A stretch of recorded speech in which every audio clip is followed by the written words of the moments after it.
55 நாட்களில் தேவனுடைய வார்த்தை பயணத்தில் நாள் 9. இன்னைக்கு மார்க் எழுதின சுவிசேஷத்தை வாசிக்கும்போது தேவன் பல எச்சரிப்பின் செய்தியை எனக்கு கற்றுக் கொடுத்தாங்க.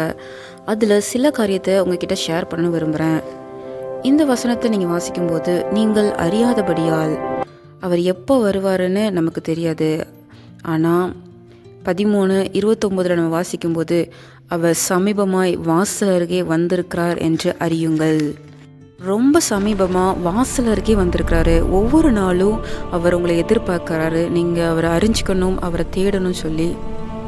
கிறிஸ்தவ உலகத்தில் நிறைய கள்ளப்போதனைகள் நம்மளை சுற்றி உலா வருகிறத பார்க்குறோம். அதனால இயேசுசாமி சொல்கிறாங்க, எச்சரிக்கையாக இருங்கள். ஆனால் அது பார்த்தீங்கன்னா, இது உங்களோட வாழ்க்கையில் செயல்படுத்த முடியாத ஒரு காரியமாக இருக்கலாம். எனக்கெல்லாம் தூங்குறதுக்கு கூட டைம் இல்லை, எனக்கு ரொம்ப டயர்டாக இருக்குது அப்படின்னு சொல்லி நீங்கள் நினைக்கலாம். ஆனால் ஆண்டவர் உங்களை பார்த்து எச்சரிக்கிறாரு, விழிப்புள்ளவர்களாக இருங்கள்னு. அதாவது பார்த்தீங்கன்னா, நீங்கள் எவ்வளோ நேரம் ஜெபிக்கிறீங்க அப்படின்னு உங்களை நீங்களே யோசித்து பாருங்கள்.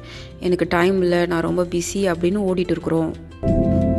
இது சிந்திக்கும் காலம், நாம் செயல்படும் நேரம். அவர் சமீபமாய் வாசல் அருகே வந்திருக்கிறார். உன் தேவனாகிய கர்த்தரை சந்திக்க நீ ஆயத்தமா?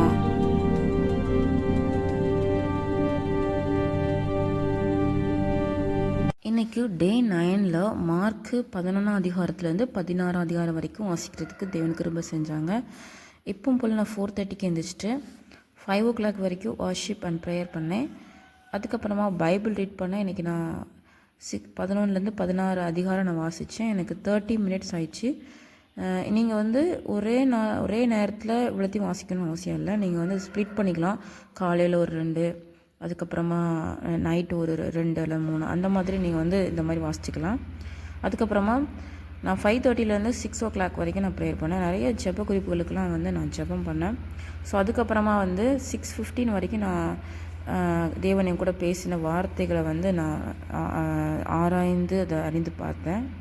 அதுக்கப்புறமா தேவன் நிறைய காரியங்கள் என் கூட பேசினாங்க. நம்ம கடைசி காலத்தில் என்னெல்லாம் சம்பவிக்க போகுது, நம்ம எப்பெல்லாம் இருக்கணும் அப்படிங்கிறத தேவன் என் கூட பேசினாங்க. அது எல்லாத்தையும் நான் இந்த மாதிரி குறிப்பு எழுதி வச்சிருக்கிறேன். நீங்களும் தேவனுடைய வார்த்தை பயணத்தில் தொடர்ந்து பயணிக்க உங்களை அன்புடன் அழைக்கிறேன். நாளை லூக்கா எழுதின சுவிசேஷத்தை வாசிப்போம். தேவனுடைய வார்த்தை பயணத்தில் தொடர்ந்து பயணிப்போம். கர்த்தர் தாமே உங்களை ஆசீர்வதிப்பாராக. ஆமேன்.